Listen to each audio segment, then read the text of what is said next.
We're talking about the Panthers going on the road to the Jets. Now, there are a few different aspects of this game that are important. The Panthers have been absolutely horrendous on the road. They're undefeated at home, but they've been nearly, I mean, actually, I would say not equally as bad as they've been good at home. They've been bad on the road. They've been much worse on the road than they've been good at home. So going to the Jets is technically on the road. What I want to say this very clearly. This is a winnable game for the Panthers. This is a winnable game. They are favored in the game. The Jets are not a good team. They are 0-6 on the season, and they are wounded. It doesn't appear as if Garrett Wilson will play. He is listed as doubtful, and he is one of the few bright spots for the New York Jets. Their coach seems in over his head in his first year in Aaron Glenn. Their quarterback is regressing as a passer in Justin Fields. It is, on paper, a trap game. It is, on paper, one of the first times since I've started professionally covering the Panthers that I think they could overlook their opponent. They could start eyeing the Bills at home next week. They could start talking about a playoff run. I'm not blaming anybody that does it, especially the fans that have been around for a long time that feel like, we haven't gotten a chance to talk about playoffs in so long. I'm not going to wait. The first moment it makes sense. I'm seeing podcasts, one our very own Panthers Playbook from here on 99.9. You can find it on the 99.9 The Fan app. Their headline, can the Panthers make a playoff push, or whatever the actual wording is. These are the big lofty thoughts that get in the way of taking care of business on a weekend. For the second straight game, the Panthers are catching their opponent without their number one wide receiver. I think that matters. Here's where it becomes a little bit more interesting. The Jets want to play right into the Panthers' game flow. They want to run the football, right?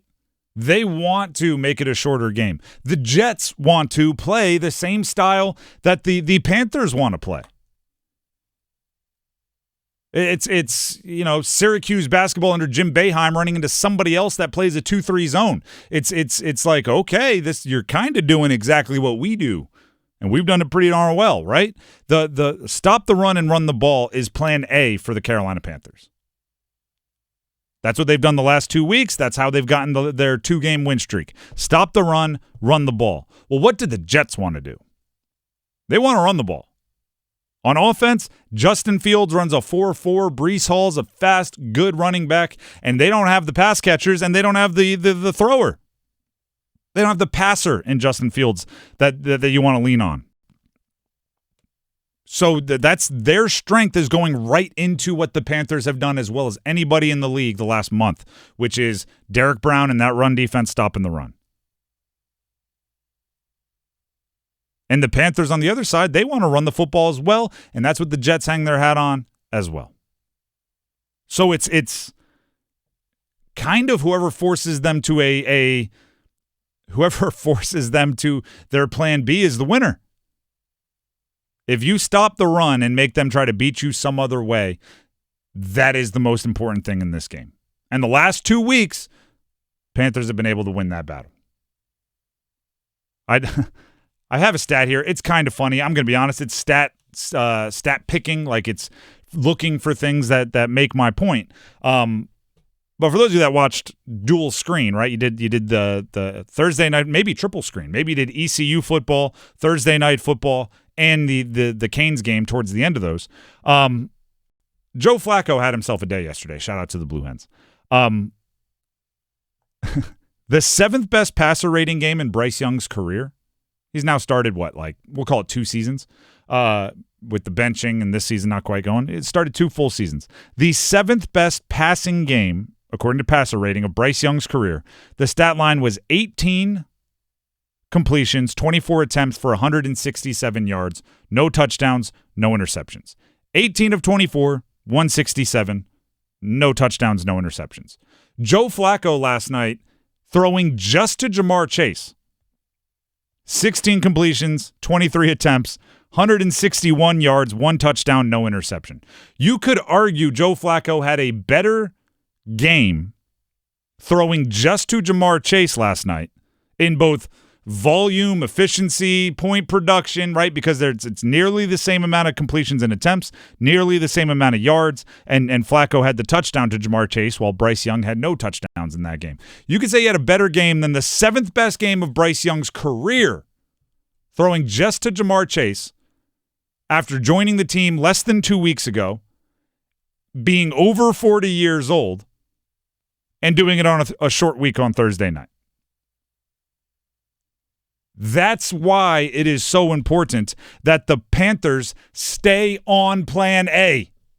That's why it's so important that they can continue running the football and picking up first downs that way, and then leaning on Bryce Young in lower volume to be efficient. He simply hasn't done it enough when it comes to being the guy driving a good game. He has been the secondary option. He has been, when the running game has him selling out to stop the run, he can pop it over the top for a nice completion. When you need it at the end of the game on 3rd and 4th down, he's been pretty good.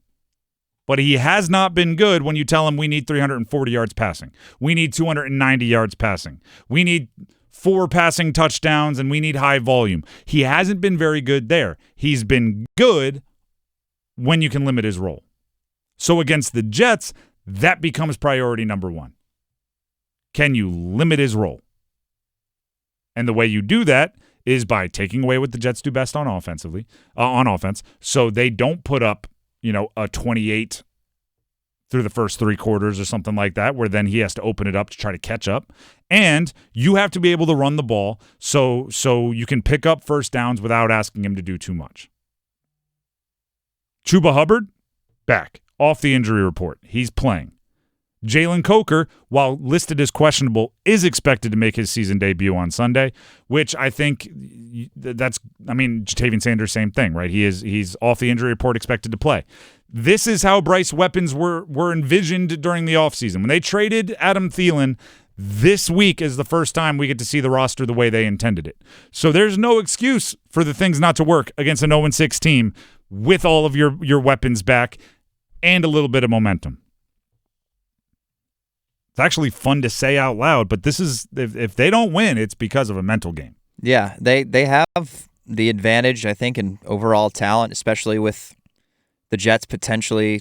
Or is Garrett Wilson confirmed out, or is he questionable? He's listed as doubtful. Doubtful. But, more than likely not going to play. Right after the scans, they said he was expected to miss some time. Like, it wasn't. Right.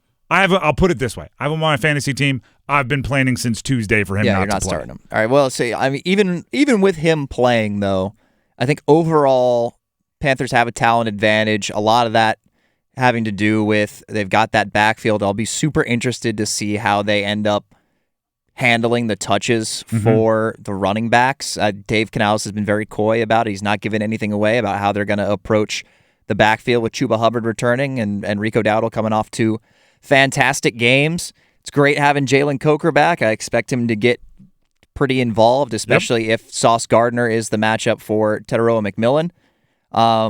I like it for the Panthers. I like it. I think they win this weekend and get over 500 for the first time in 4 years. Time. I have a few things to build up what you said. I know there's a lot been made out of it, and we've had the conversation. I think Rico Dowdle has earned the right to have at least one more touch than Chuba. Right? I don't care if it's 15-16. I don't care if it's 10-11. I believe that he should have one more. He's earned that. But I will say this. I don't think they're that different. Right? Like, if it's 3rd and 4 and you're running off tackle and you just need the first down, I don't think they're that different. I think they're built in the same mold of running back. So, I don't think it's this huge deal on a play-to-play basis who's in there, other than whoever gets the more carries is going to be the one more likely to get into a rhythm and get rolling. Secondly, I'm glad you brought up Sauce Gardner. This may pop up in bold predictions. I think Tepper McMillan is going to get a boatload of defensive pass interference calls.